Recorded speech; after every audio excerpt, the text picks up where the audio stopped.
Bonjour, bienvenue sur ma chaîne. Aujourd'hui, je vais faire des muffins de double chocolat. Et puis dans ces muffins-là, je vais ajouter une banane. Là, vous allez dire, ben oui, mais on ne mange pas de banane en alimentation cétogène. On ne mange pas de banane parce que ça contient beaucoup trop de glucides. Donc, une banane, c'est environ 20 grammes de glucides. Mais là, la banane va être divisée en 12. Donc, oui, ça augmente un peu les glucides contenus dans chaque muffin, mais c'est quand même raisonnable. Et puis, le goût banane chocolat, c'est toujours un goût qu'on aime. Et puis, ça améliore beaucoup la texture des muffins aussi. Donc, la banane va rendre le muffin très moelleux. Donc, moi, ce que je fais, c'est que j'achète 3-4 bananes à la fois. Et puis, je les laisse mûrir comme il faut. Puis, quand ils sont bien mûris, je les mets dans un sac Ziploc au congélateur. Donc, ça donne une banane un peu noire, pas très appétissante, mais c'est vraiment parfait pour cuisiner. Donc, on commence ça tout de suite.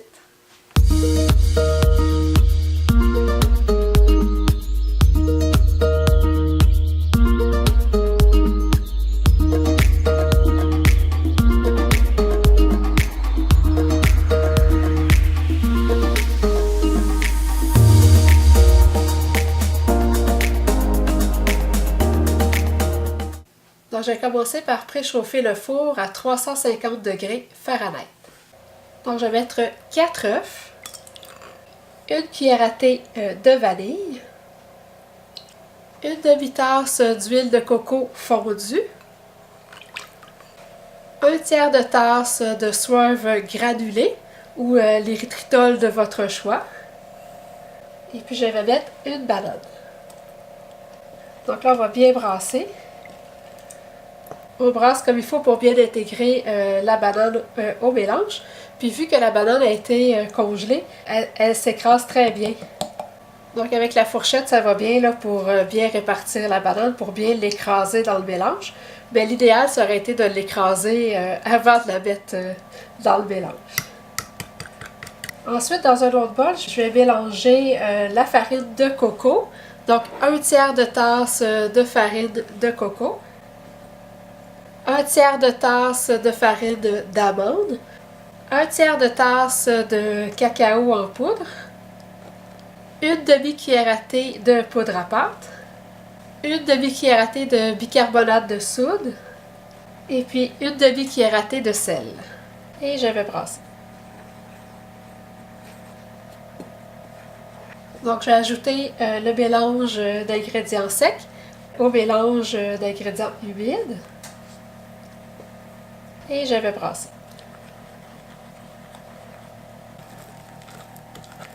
Donc là, je vais ajouter le chocolat haché. Donc je l'ai haché grossièrement. Donc vous pouvez utiliser soit le chocolat Lindt 85% ou plus. Si vous avez ça avec plus de cacao, c'est encore mieux. Mais aujourd'hui, j'ai utilisé le 82% qu'on retrouve au Costco. Donc, il n'y a pas de grosse différence au niveau des glucides entre 82% et 85%. Donc, lui, comme il est très économique, c'est bien pratique pour cuisiner. Donc, je vais juste répartir le chocolat dans le mélange. Et voilà. Donc là, il reste juste à répartir le mélange dans les boules à muffins. Donc moi, j'ai bien utilisé la cuillère à crème glacée. Comme ça me permet d'avoir des muffins tous de la même taille. Finalement, j'ai obtenu seulement 10 muffins. Donc, je vais les mettre au four pour environ 25 minutes. Donc, les muffins viennent de sortir du four. Donc là, j'ai déposé les muffins sur une grille pour les laisser refroidir. 10-15 minutes avant de pouvoir les goûter. Donc, on obtient vraiment des beaux muffins. Je les ai faits un peu gros, donc j'aurais pu remplir un peu moins ma cuillère à crème glacée pour en obtenir 12 au lieu de 10. Donc, si vous faites 12 muffins, les macros vont être 14 g de lipides, 4 g de glucides nets et 4 g de protéines. Donc, si vous en faites juste 10 comme moi aujourd'hui, les macros vont être 17 g de lipides, 5 g de glucides nets et puis 5 g de protéines. Donc, c'est des muffins qu'on peut manger pour le déjeuner. Et puis, comme ils contiennent quand même beaucoup de glucides, Il faut vraiment les gérer comme il faut dans notre banque. Donc on en mange normalement un. Et puis ils peuvent aussi servir comme dessert. Donc je vous montre l'intérieur. Je ne sais pas si vous voyez, ils sont vraiment très très moelleux.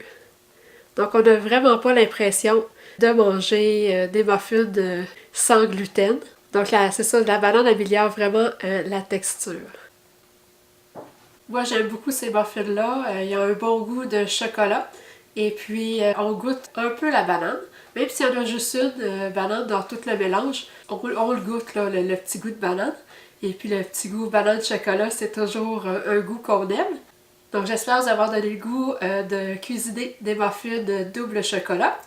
Donc si vous avez mes recettes et le contenu de mes vidéos, vous pouvez me payer un café pour me montrer votre appréciation. Je vais mettre le lien dans la description de la vidéo. Mais surtout, n'oubliez pas de vous abonner à ma chaîne pour ne manquer aucune nouvelle vidéo. Et puis on se revoit bientôt. Merci!